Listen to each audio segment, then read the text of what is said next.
¡Ay, papacitos chulos! Hoy no vengo a contarles un chisme de pasillo ni una nota más que se diluye en la corriente del día. Hoy vengo porque mi sobrinote, el gran Máster Gorila, me puso esta historia entre las manos y me dijo: tía, ya es hora de hablar claro. ¿Y cómo negarme a ese gorila sabio, mi orgullo, mi consentido, el que siempre detecta la verdad donde otros solo ven espectáculo? Así que aquí me tienen. Con el alma encendida, la lupa bien calibrada y el bisturí de la razón listo para cortar hondo. Porque el caso de Octavio Ocaña no es un caso más. Es una fractura profunda en la conciencia de este país. Y con la reciente detención de Gerardo N., ese ex policía que se nos perdió por casi 4 años, no se cierra un ciclo. Se abre otro, aún más inquietante. Desde el inicio, la historia oficial fue un insulto envuelto en papel celofán. Un joven querido, talentoso, perseguido por la policía municipal. Y según el comunicado institucional, dentro de su camioneta habría manipulado un arma que terminó provocándole un desenlace fatal. Así, sin contexto, sin lógica, sin sentido. Pero el pueblo, mis cielos. El pueblo ya no es ingenuo. Y ahí entraron las redes sociales, como un vendaval de fuego que no dejaron pasar la mentira sin quemarla primero. Los videos filtrados. Las imágenes del lugar. El comportamiento de los oficiales. Todo eso comenzó a viralizarse antes de que la versión oficial tuviera tiempo de asentarse. Y ahí fue donde todo cambió. Porque por primera vez en mucho tiempo, una narrativa estatal no logró imponerse. Porque cuando millones de personas vieron con sus propios ojos a Octavio herido, dentro de su vehículo, y a los policías mirando sin auxiliarlo, la verdad comenzó a buscar su rendija. Y lo más doloroso fue lo que vino después. En lugar de investigar a fondo, comenzaron a atacar a Octavio. Se sembraron rumores. Se difundieron teorías sobre su estilo de vida. Se le intentó vincular con actividades turbias. ¿Y saben para qué fue eso? Para debilitar la empatía social. Porque si logras ensuciar el nombre de la víctima, logras que la indignación se vuelva tibia. Eso, mis sobrinos, no fue un error comunicativo. Fue una maniobra. Una estrategia conocida, usada muchas veces antes. Y que esta vez no funcionó del todo gracias a las redes, gracias al pueblo, y gracias a una familia que no se dejó quebrar. Berta Ocaña, la hermana, se convirtió en la voz de los que no tienen voz. Y fue gracias a ella, a su constancia, a su dignidad, que el caso nunca se apagó. Aun cuando la televisión empezó a olvidarse. Aun cuando algunos influencers se alejaron. Ella siguió. Y en ese camino salió la verdad. Los peritajes independientes demostraron lo que ya intuíamos. Octavio no perdió la vida dentro del vehículo, como nos dijeron. Fue obligado a descender.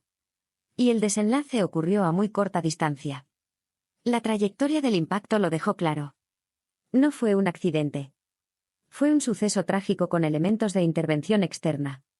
Pero eso no es todo. Los peritos oficiales tardaron más de 5 horas en llegar al lugar. ¿5 horas? En una escena tan delicada. ¿Para qué? Para preservar pruebas. O para preparar la versión.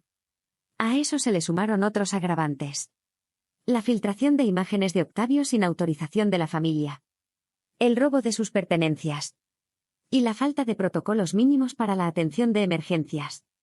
Cada uno de estos hechos construye un patrón. Y ese patrón se llama encubrimiento. Ahora, pasemos a los 2 funcionarios clave. Primero, Leopoldo N., quien fue procesado y sentenciado a 20 años. Pero en una jugada legal de esas que indignan, su pena fue reducida a 13 años tras una apelación. ¿Un tecnicismo? ¿Un beneficio por buena conducta? ¿O un mensaje institucional que dice: si caes, te protegemos hasta donde podamos? Porque eso es lo que muchos sintieron. Y en redes, el golpe fue claro. Almohadilla justicia para Octavio volvió a aparecer.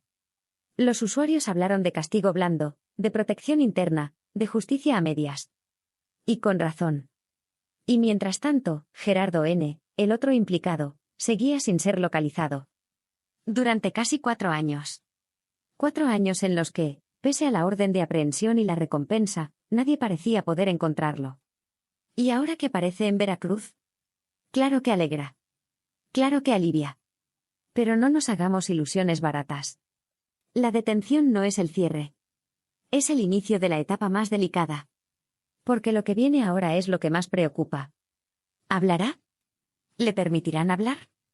Su testimonio revelará lo que realmente ocurrió esa noche, o será administrado, editado, suavizado.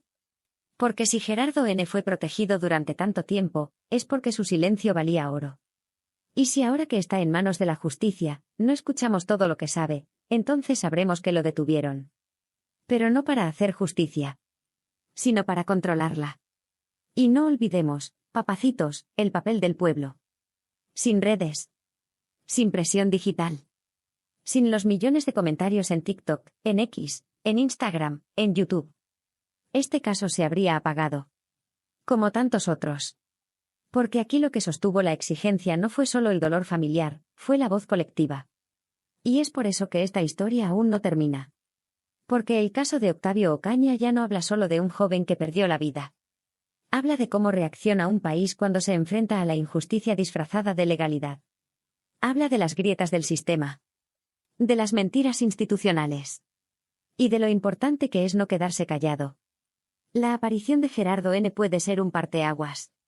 O puede ser una cortina. La diferencia no la marcarán ellos.